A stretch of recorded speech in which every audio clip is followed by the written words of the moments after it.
नमस्कार दोस्तों, मेरा नाम आशीष हाजिर हूँ बहुत अच्छी सी टिप्स के साथ। जैसा कि आप जानते हैं, अगर आप कोडिंग करना चाहते हैं तो आपको ज़ाहिर-सी बात है कोडिंग करने के लिए फ़ाइल चाहिए होगी, सॉफ्टवेयर चाहिए होगा, बहुत चीज़ चाहिए होती हैं। अब कोडिंग टेस्ट करने के लिए आप जानते हैं कि जितनी भी हम फ़ाइलें क्रिएट करते हैं, वो जितनी भी फ़ाइलें होती हैं, वो हमारी सर्वर पे रखी जाती हैं, ठीक है? और वो सर्वर ही रिस्पॉन्स करता है। लेकिन हम यहाँ पे हम सीख रहे हैं तो हमें क्या होगा, अपने लैपटॉप को ही सर्वर बनाना पड़ेगा। हम क्या करेंगे, अपने लैपटॉप में ही एक जो है सिंपल अपने लैपटॉप या डेस्कटॉप में एक सॉफ्टवेयर को इंस्टॉल करेंगे जो काम करेगा हमारे सर्वर का, और हम अपने लैपटॉप पे ही सारी फाइलें रखेंगे और हम सारी फाइलों को टेस्ट कर सकते हैं, ठीक है? तो अब करना क्या है, सिंपल सी बात है। मैं आपको एक सॉफ्टवेयर के बारे में बताना चाहता हूँ। ये है XAMPP। इसका मतलब ये है कि अपाची, MariaDB, PHP, पर्ल, मतलब ये जो सर्वर है इसे आप डाउनलोड करके इंस्टॉल कीजिए अपने लैपटॉप में। तो जो आपका HTML की कोडिंग होगी, CSS, जावास्क्रिप्ट, वो तो नॉर्मल बेसिक बिना सर्वर के भी आप अपने लैपटॉप में यूज़ कर सकते हैं और चेक कर सकते हैं, ठीक है? लेकिन इस सर्वर से क्या है, जो अपाची का कोड अपाची का सर्वर जो होता है वो PHP और जो MariaDB यानी डाटाबेस, MySQL, जैसे कोई भी आप लॉगिन या फिर कोई भी फाइल शेयरिंग, फाइल अपलोड, ये सब जो काम जो करवाएंगे तो वो आप डाटाबेस के थ्रू करवाएंगे। तो वह इस प्रॉब्लम को सॉल्व करेगा, जो आप सारी टेस्टिंग जो है अपने सर्वर पर ही, मतलब अपने लैपटॉप पे ही कर सकते हैं। आपको कोई भी होस्टिंग या सर्वर खरीदने की जरूरत नहीं पड़ेगी आपको टेस्टिंग के लिए। तो सबसे पहले मैं आपको बता दूं, ये वेबसाइट है, इसका लिंक मैं वीडियो नीचे दे दूंगा, वहाँ से आप आसानी से इस पेज पे आ जाएंगे और इसको आप डाउनलोड कर लीजिए। अगर आप विंडोज़ यूज़ करते हैं तो विंडोज़, लिनक्स यूज़ करें लिनक्स, अगर आपके पास OS यूज़ करते हैं तो OS वर्जन आप अपने हिसाब से इसको ऐसे विंडोज़ पे करना है तो विंडोज़ पे क्लिक कीजिए, ठीक है? और विंडोज़ से आप इसे जो है डाउनलोड कर लीजिए। यहाँ पे लिख के आ रहा है your download will start automatically if it does not click है। अगर डाउनलोड ऑटोमेट नहीं होता है तो यहाँ पे क्लिक करके भी आप डाउनलोड कर सकते हैं, वरना आप देखेंगे यहाँ पे देखिए डाउनलोड होना शुरू हो गया, ठीक है? मैं यहाँ पे यूज़ कर देता हूँ क्योंकि हम ऑलरेडी डाउनलोड कर चुके हैं। और डाउनलोड करने के बाद इसे इंस्टॉल कर लीजिए। उसके बाद अगर आप लैपटॉप में अपने सर्च करेंगे तो आपको ये दिखा जाएगा, ठीक है? कुछ इस तरह से इंटरफेस होता है। अब देखिए यहाँ पे भी आपको काफ़ी ढेर सारे ऑप्शन दे रखे हैं। आप अपने ज़रूरत के हिसाब से सॉफ्टवेयर में सारे ऑप्शन ऑन कर सकते हैं, ठीक है? मेन तो ये है आपका अपाची स्टार्ट होना चाहिए, क्योंकि जो PHP की कोडिंग होगी वो बिना अपाची के सर्वर से उसका आउटपुट नहीं चल सकता, या फिर वह कहेंगे वो सर्वर के बिना डिकोड नहीं कर सकते आप, ठीक है? और दूसरा है MySQL तब यूज़ कर जरूरत पड़ता है जब हमें PHP मतलब डाटाबेस चाहिए होता है।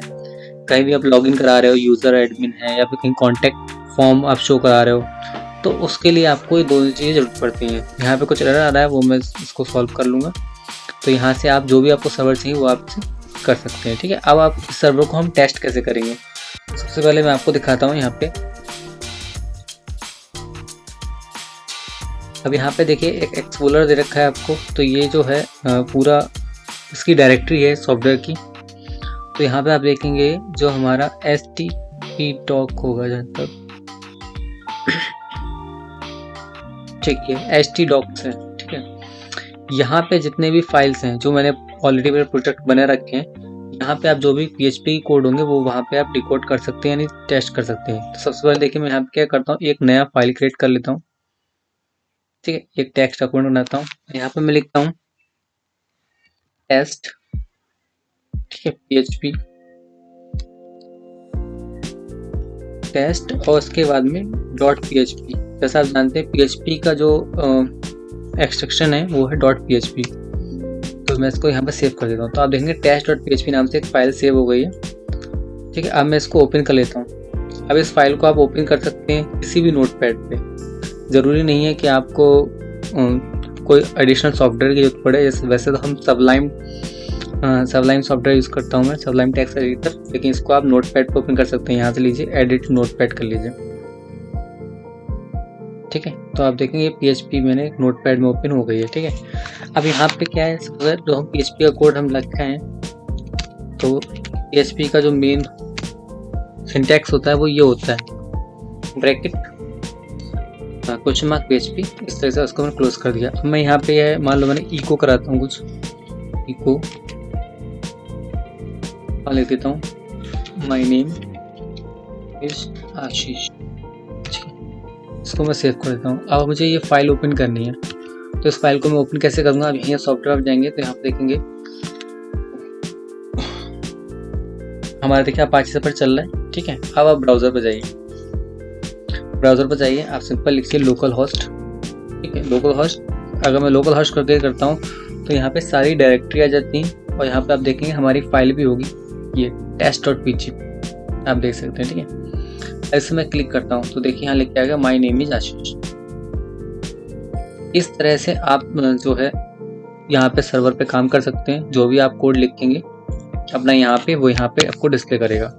अब ये तो रहा मैं PHP कोड लिखा। अब मैं आपको यहाँ पे सिंपल एक HTML का कोड लिख के दिखाता हूँ, H1 और हेडिंग क्लोज।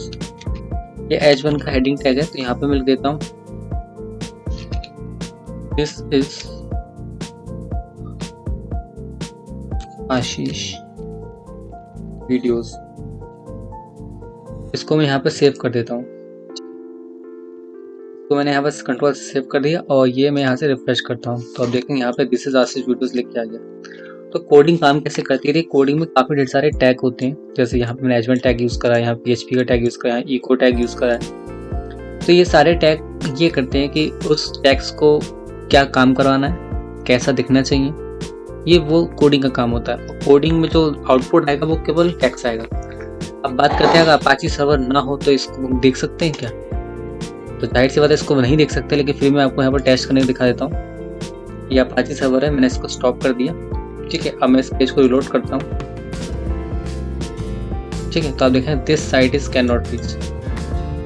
तो PHP का आउटपुट है वह बिना किसी भी अपाची सर्वर के जो है हमें शो नहीं कर सकता। तो इसलिए फिर से स्टार्ट करते हैं और आप देखेंगे इसको रिफ्रेश करेंगे, आ गया। इस तरह से आप जो है कोडिंग सीख सकते हैं। अगर आपको वीडियो पसंद आता है तो वीडियो को लाइक कर लीजिए। अगर आपको कोई भी सवाल है कमेंट करके आप बता सकते हैं, मैं जवाब देने की कोशिश करूँगा। बाकी मैं आपको एक वेबसाइट बताता हूँ w3school.com, जहाँ से आप कोडिंग सीख सकते हैं। मैंने भी यहीं से कोडिंग सीखी है। यहाँ पे काफ़ी ढेर सारी लैंग्वेज है वो आप सीख सकते हैं, जैसे HTML हो गया, CSS हो गया, जावास्क्रिप्ट हो गया, पाइथन हो गया, SQL हो गया, PHP हो गया।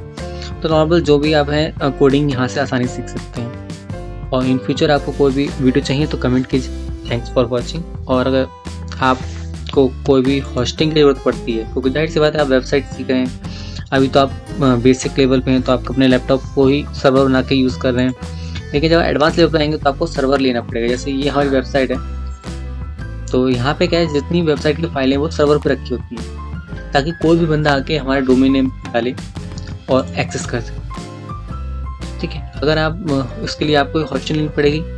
होस्टिंग सभी कंपनियां बेचती हैं, लेकिन मैं होस्टिंगर को प्रेफर करूँगा, क्योंकि होस्टिंगर जो है मुझे मेरे हिसाब से मुझे बढ़िया होस्टिंग लगी, क्योंकि मैं यूज़ करता हूँ वेब होस्टिंग। तो आपको ही प्रेफर करूँगा कि आप वेब होस्टिंग का यूज़ करना चाहते हैं तो वीडियो नीचे लिंक दे रखा है, वहाँ से आप परचेस करेंगे तो आपको प्लस डिस्काउंट मिलेगा, क्योंकि आप मेरे लिंक से ही जाएंगे तो आपको डिस्काउंट भी मिलेगा। और प्लस मेरी तरफ से आपको 2 घंटे का लाइव टेक सपोर्ट मिलेगा, जो भी आपका वेबसाइट सेटअप करने में काम आएगा, ठीक है। जो भी आपके वेबसाइट के क्वेश्चन सवाल हैं कि कैसे क्या करना चाहिए, वो मैं उसके क्वेश्चन आंसर आपको दूंगा। बाकी आपको टेक सपोर्ट दूंगा आपकी वेबसाइट को सेटअप करने में, अगर आपको ज़रूरत पड़े तो आप वो भी क्लेम कर सकते हैं। फिलहाल आज के लिए इतना ही। Thanks for watching. Thank you. जय हिंद, जय भारत।